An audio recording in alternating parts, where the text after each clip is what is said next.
Thank you so much, Neil. You make it tough on a brother, to follow that. But good afternoon, my brothers, my sisters, fellow alumni, special guests, and Dean Kagan, and the Honorable Senator Obama. I'm so glad to be here. I think the last time I saw this many black people on campus, we were about to take over a construction site in 1973.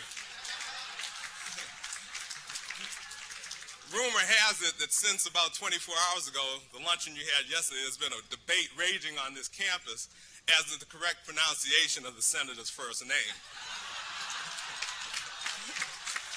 Is it Barack or is it Barrack?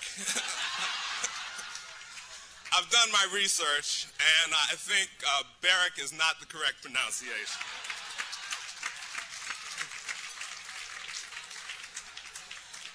A month ago, when Sharon Jones asked me to do this introduction, it was an introduction. 2 weeks ago, it became a reflection or a retrospective. Last night, she said, Peter, whatever you do, it's got to be less than 5 minutes. So I better get started. And whatever you call it, introduction, retrospective, reflection, the key thing you all have to remember when you're dealing with Senator Obama is you always want to be on the program before him, not after him. In the tradition of David Letterman and the late night show, I want to share with you my top 10 reasons why a skinny black guy from the south side of Chicago became the senator from Illinois. Number 10, as a young man contemplating a serious career in public service, Barack knew that he had to get out of Hawaii.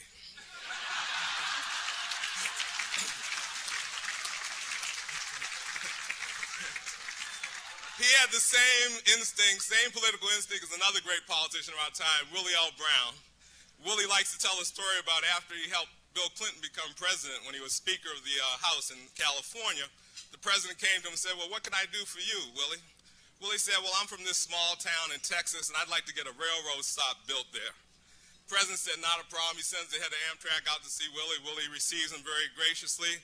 And the guy says, Mr. Brown will do whatever you want, but why do you want to have a station in this little town in Texas? I mean, who's going to be going to that town? He said, my brother, you're confused. He said, I want people to be able to get out of there.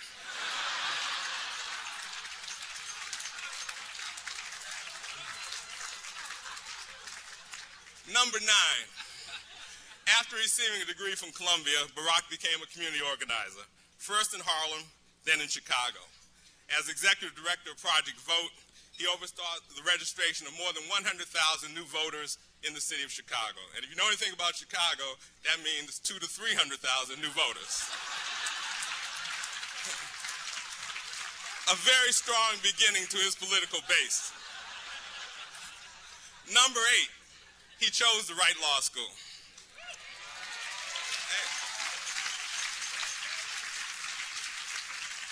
And he not only attended Harvard Law School, he took it by storm, graduating magna cum laude and being the first African-American editor of the Harvard Law Review. As they say, a star was born. Number 7, Barack chose Chicago as his permanent home, knowing the tradition of successful black politicians, William Dawson, Ralph Metcalfe, Cecil Partee, Mayor Harold Washington, Roland Burris, Carol Moseley Braun, and Jesse White, the current Secretary of State who was the biggest statewide vote getter in 2002. Number 6, instead of going into corporate law, Barack chose the high road. Civil rights attorney, professor and lecturer at the University of Chicago, a 3-term state senator. Instead of earning dollars, he committed 24/7 to building a diverse and deep base of loyal supporters and believers. His eye was on the prize early and often. Number 5, he married well.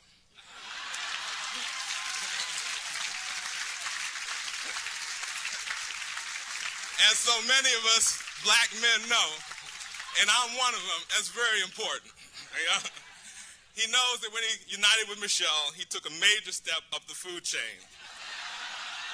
And whenever he forgets that, she reminds him. Especially whenever, one of the things we miss about him is back in Chicago when he's there, 6 o'clock on Tuesday, Thursday, and Friday mornings, we're all at the gym with our trainer, Cornell. and Cornell is somewhat of a sadist, but I guess we're all masochists. And after an hour, you know, Barack and I are crying for mercy, and Michelle's still doing sit-ups, still on the treadmill, still sort of laughing at us. So she keeps everything in context. Number 4, unlike his 2 major opponents in the Democratic primary and final election for the U.S. Senate, Barack has stayed married.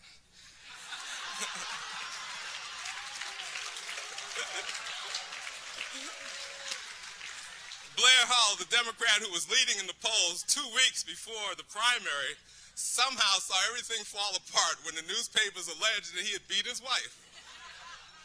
Is that newsworthy? Well, we took it anyway.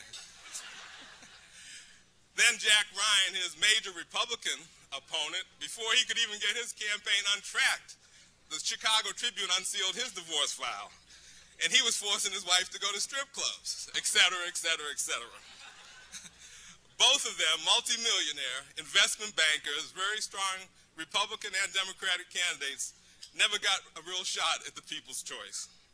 Number 3, once again, unlike his opponents, Barack confessed his sins early and often. In his best-selling 1995 memoir, Dreams from My Father, he admitted that he did more than inhale. His recreational drug use as a young man was disclosed, completely neutralized, and never became an issue. Number 2,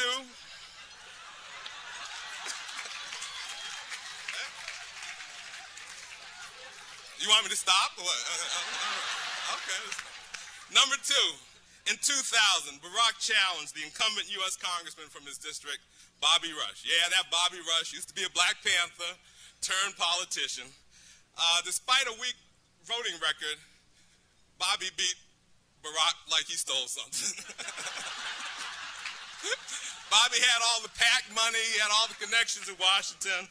It was a very difficult year, but Barack took his beating like a man, stood up, dusted himself off, said, I've learned a lot about politics, money, power. I'm going to do this right the next time. Number 1, only 2 icons in Chicago history have ever been nicknamed Money. Spike Lee nicknamed Michael Jordan Money because between 1982 and 1998, he put so much money into so many different people's and corporations' pockets through his basketball prowess. I have named Senator Obama Money because over a much shorter period of time, he's taken the same amount of money out of all our pockets for contributions.